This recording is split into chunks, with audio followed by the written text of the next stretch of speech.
नमस्कार, स्वागत है आपका। मेरा नाम है ऋषि कुमार और आप हमें देख रहे हैं रायबरेली न्यूज़ पर। आज हम बात कर रहे हैं उस मुद्दे की जिसने देश की शिक्षा व्यवस्था और राजनीति दोनों को आमने सामने लाकर खड़ा कर दिया है। मुद्दा है यूजीसी का समानता नियम 2026।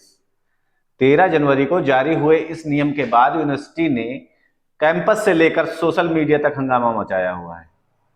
कोई इन्हें सामाजिक न्याय की जीत बता रहा है और कोई कह रहा है कि यह नियम एक नए डर की शुरुआत है। सवाल सीधा है कि क्या ये नियम सच में जातिगत भेदभाव खत्म करेंगे या फिर 2027 के चुनाव से पहले एक नई राजनीतिक जंग छेड़ देंगे। आइए इस पूरे विवाद को आसान भाषा में हम समझते हैं।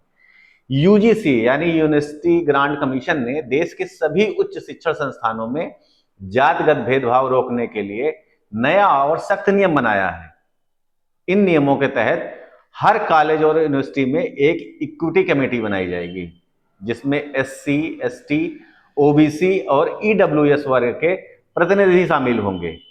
भेदभाव की शिकायत के लिए 24 घंटे के लिए एक हेल्पलाइन नंबर बनाया जाएगा और हर शिकायत की जांच 60 दिनों के भीतर पूरी करना अनिवार्य होगा। अगर भेदभाव साबित होता है तो संस्थान की फंडिंग तक रोकी जा सकती है, डिग्री देने का अधिकार भी छीना जा सकता है और संस्थान के प्रमुख पर सीधे कार्रवाई हो सकती है। ये नया नियम लागू हुआ है। यूजीसी का तर्क यह है कि 2017 के बाद से कैंपस में भेदभाव की शिकायतें दुगनी हुई हैं, इसीलिए अब सख्ती बहुत जरूरी हो गई है। लेकिन यहीं से ही विवाद शुरू होता है। सरकार और समर्थकों का कहना है कि अब तक कैंपस में भेदभाव को दबा दिया जाता था। इन नियमों से जवाबदेही तय होगी और पहली बार ओबीसी वर्ग को भी स्पष्ट रूप से इसमें शामिल किया गया है। वहीं दूसरी तरफ जनरल कैटेगरी यानी सवर्ण समाज में डर और नाराजगी फैली हुई है।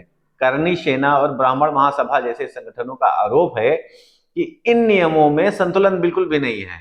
उनका कहना है कि कमेटियों में सवर्णों का प्रतिनिधित्व बिल्कुल भी नहीं है और आशंका है कि इन नियमों का दुरुपयोग एससी एसटी एक्ट की तरह झूठी शिकायतों के लिए किया जा सकता है, जिससे छात्रों का भविष्य बर्बाद हो सकता है। अब यह मामला सिर्फ कैंपस तक सीमित नहीं रहा है, राजनीति भी पूरी तरह से गर्मा गई है। बीजेपी सांसद निशिकांत दुबे ने इसे संविधान के आर्टिकल 14 और सवर्णों के 10% आरक्षण की सुरक्षा से जोड़ते हुए डैमेज कंट्रोल करने की कोशिश की है। लेकिन उत्तर प्रदेश में बीजेपी की ही कई नेता और एमएलसी इन नियमों को लेकर असहज नजर आ रहे हैं। उन्हें डर है कि कहीं सवर्ण वोट बैंक नाराज होकर छिटक न जाए। वहीं विपक्ष इसे पीडीए यानी पिछड़ा दलित अल्पसंख्यक राजनीति की जीत बता रहा है। लेकिन सवर्ण समाज नाराजगी की ओर देखते हुए वो भी समझ संभल कर बयान दे रहा है। विपक्ष का आरोप है कि बीजेपी ने कैंपस को जातिगत राजनीति का अखाड़ा बना दिया है। अब सवाल यह है कि पूरे विवाद का असर मिशन यूपी 2027 पर कितना पड़ेगा। तो उत्तर प्रदेश में सवर्ण वोट बैंक करीब 15 से 20% माना जाता है। अगर ये नियम सवर्ण विरोधी के तौर पर स्थापित हो जाता है तो बीजेपी के लिए राह आसान नहीं होगी है। वहीं विपक्ष इस मुद्दे के जरिए ओबीसी और दलितों को एकजुट करने की कोशिश करेगा, जिससे बीजेपी का हिंदुत्व कार्ड कमजोर पड़ सकता है।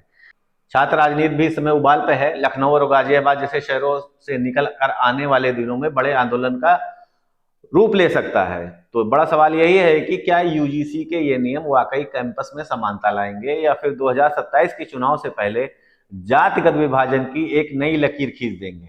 आपकी क्या राय है? क्या ये नियम सही है या इसमें कुछ सुधार की जरूरत है? कमेंट्स बॉक्स में अपनी राय जरूर लिखिएगा। देश की हर बड़ी और असरदार खबर के लिए हमको देखते रहिए। मेरा नाम है ऋषि कुमार और आप देख रहे थे रायबरेली न्यूज। तब तक के लिए नमस्कार, जय हिंद, जय भारत।